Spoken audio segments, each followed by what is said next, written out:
banyak anak tuh misalnya sampai berapa sih? Itu biasa ya? Kalau sampai Itu 5, kalau 6, 7? iya, kalau di kampung ya udah biasa banyak anak tuh. Nggak ada yang bilang, aduh gini kalau banyak anak susah ya. Jadi yang namanya anak rezeki itu emang beda, alhamdulillah. Terus katanya sekarang kan orang tuanya malah enak, dijamin gitu. Tuh kalau di kampung saya udah biasa, banyak anak tuh udah biasa. Katanya banyak anak banyak rezeki. Banyak anak banyak rezeki, ini fatal, menyesatkan sih ya, ini menyesatkan gitu loh. Saya kasih tahu dulu kenapa bisa ada tradisi seperti itu, banyak anak banyak rezeki, pepatah seperti itu ya.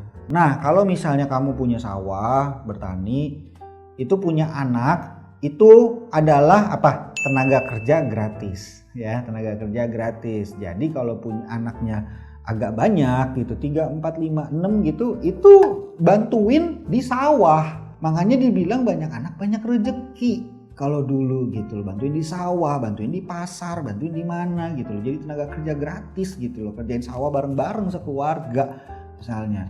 Tapi of course sudah nggak berlaku lagi di zaman sekarang. Karena kalau sekarang anak bukannya bantuin orang tua tapi malah membebankan orang tua, membebani orang tua ya kan. Kalau sekarang, zaman sekarang, anak itu bisa menghasilkan uang ketika dia udah umur berapa? 21, 22, ketika dia lulus kuliah, bener nggak? Jadi harus dibiayain dulu sampai dia lulus kuliah, baru dia bisa mungkin sedikit membantu orang tuanya habis dia kerja. Itu pun dikit. Nangkep nggak? Beda banget dulu sama sekarang, beda. Halo pemirsa, kali ini saya akan kembali membahas mengenai GDP per kapita. Masih ingat kan pembahasan saya di video yang lalu?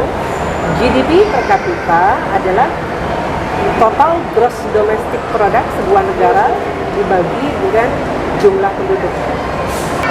GDP per kapita itu seperti income dalam keluarga dibagi dengan jumlah anggota keluarga. Bila pendapatannya adalah 5 juta dan anggota keluarganya ada 2 orang, maka GDP per kapitanya adalah 5 juta dibagi 2 orang atau 2,5 juta per kepala.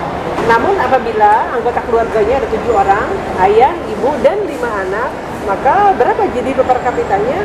Langsung anjlok menjadi 5 juta dibagi 7 kepala atau sekitar 700.000 per orang.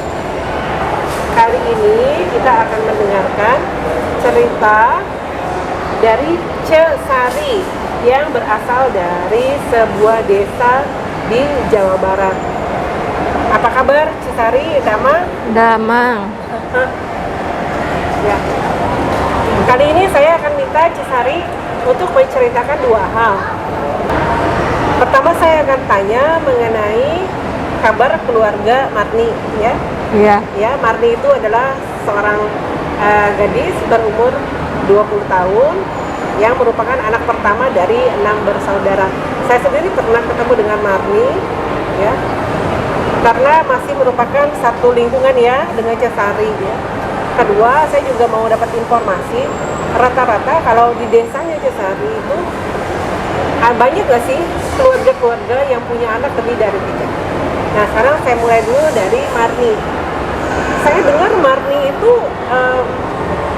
bersaudara ada 6 ya? Iya. Jadi Marni itu sekarang Umurnya udah 20. 20. Iya. Nah adiknya yang paling kecil itu umur berapa? Udah 2 tahun. 2 tahun ya? Iya. Nah, berarti 6 bersaudara itu rentang usianya yang paling kecil 2 tahun dari yang Pokoknya 2 tahun gitu. 2 tahun gitu. setiap 2 tahun itu melahirkan ya Iya. anak. Itu kenapa ya bisa sampai anaknya ada 6? Apakah KB-nya Nggak berhasil karena berhasil? dia pernah di KB tapi pendarahan terus. Oh gitu ya. Nah cocok gitu ya. Iya. Oke. Itu kalau di kampung saya udah biasa, banyak anak tuh udah biasa. Katanya banyak anak banyak rezeki. Banyak anak banyak rezeki. Iya. Nah kembali lagi tadi ke soal Marni.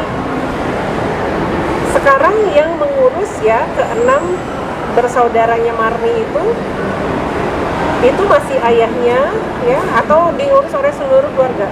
Ya masih ayahnya sih. Kadang-kadang ya kalau keluarga ya bantu-bantu dikit deh. Gitu ya. Iya. Lalu semuanya bisa dapat sekolah dengan baik. Kalau ayahnya itu pekerjaannya sebagai apa ya? Dagang. Pedagang. Iya. Ya. Tapi dengan 6 anak itu mereka semua Ya alhamdulillah. bisa cukup Iya, atau cukup. harus ada Alhamdulillah. bantuan dari keluarga lain? Ya, Kondisinya. ya dia kadang-kadang kalau yang bantu emang dia mau bantu gitu. Tapi kalau nggak dibantu juga alhamdulillah ya bisa gitu menghidupi 6 anak. Menghidupi 6 Iya. anak. Saya mau tanya, yang paling besar itu kan usianya sudah lulus SMA ya? Udah yang paling besar udah kuliah. Sudah kuliah? Ya. Oke. Yang kedua udah keluar dari SMA. Yang ketiga kelas 5. Nah, mereka pendidikannya itu apakah akan setelah SMA akan ke perguruan tinggi atau mereka mau langsung kerja? Enggak, katanya dia pengen jadi ya pokoknya pengen ada yang jadi guru, Iya. pengen ada yang kerja di bank katanya. Dia mau kuliah katanya. Sebisa mungkin dia pengen kuliah semuanya. Ada rencana kira-kira siapa yang akan membiayai kuliahnya? Ya mungkin bapaknya juga sih. Bapaknya juga ya? Karena dia tuh dulu pernah orang tuanya, iya, ibunya pengen gitu anak-anaknya semua sekolah. Pengen dia tuh punya ilmu gitu. Kalau ilmu kan nggak kayak dikasih apa namanya, kalau harta kan suka habis, kalau ilmu kan nggak ada habisnya gitu. Jadi cita-cita orang tuanya itu pengen diwarisin sama ilmu agama, sama ilmu juga sekolah gitu, pendidikannya pengennya tinggi gitu. Iya. Cita-citanya ibunya. Kalau sekarang kondisinya itu yang disebut dengan bantuan keluarga, ya, itu keluarga besar ya, ada yang Iya, membantu mereka, iya.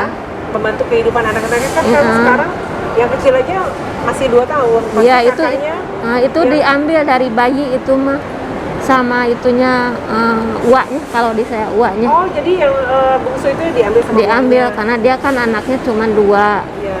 Dan Kalau pengais bungsu kita Mas bungsu ada sama itu, sama yang lainnya di rumah. oh jadi sama diurus oleh keluarga lain gitu. Jadi termasuk juga biaya juga termasuk biayanya hidupnya juga disediakan oleh yang ambil itu ya. Iya. Nah begitulah pemirsa, dengan 6 bersaudara itu memang tidak semuanya diurus langsung oleh orang tuanya, tapi ada juga yang diurus oleh keluarga lain. Nah itulah faktanya. Lalu bagaimana dengan rata-rata jumlah anak di desanya Jasari? Banyak anak tuh misalnya sampai berapa sih? Itu biasa ya? Kalau sampai Itu 5, kalau 6, 7? iya, kalau di kampung ya udah biasa banyak anak tuh. Nggak ada yang bilang aduh gini kalau banyak anak susah ya, padahal mah itu malah udah kelihatan. Saudara saya anaknya 12, tapi ibu bapaknya emang nyekolahin cuman sama SD gitunya, sampai SD. Tapi nah begitu sekarang besar, yang pertama juga udah usahanya online, malahan ya udah kelihatan deh punya rumah gede, mobil udah kebeli. Terus yang kedua juga sama, yang ketiga juga sama, keempat juga sama. Jadi yang namanya anak rezeki itu emang beda, alhamdulillah. Terus katanya sekarang kan orang tuanya malah enak, dijamin gitu. Jadi justru dengan banyak anak menjamin kehidupan orang tuanya. Iya, gitu. alhamdulillah, malah dia enak gitu, subur gitu. Karena anak-anaknya itu bisa mensupport ya, Iya, mengembalikan. Kalau dulu diurus ayah ibunya, sekarang Ya, mungkin gantian iya. ya ngurus. Oke. Ya begitulah pemirsa, saya mencoba menampilkan fakta di lapangan. Saya tidak terlalu berkutat dengan teori atau program-program seperti ini, seperti itu. Tapi faktanya jumlah anak di desa di Jawa Barat ini pendapat dari Cisari masih seperti ini. Ini menjadi PR bagi kita bagaimana untuk menekan jumlah penduduk, ya. Karena seberapa besar pun ya, GDP Indonesia, ya, bagaimana kerasnya pemerintah mengupayakan untuk peningkatan GDP, tapi apabila pertumbuhan ekonomi itu masih jauh di bawah pertumbuhan penduduk, maka yang terjadi GDP per kapita Indonesia tetap saja turun dan semakin turun.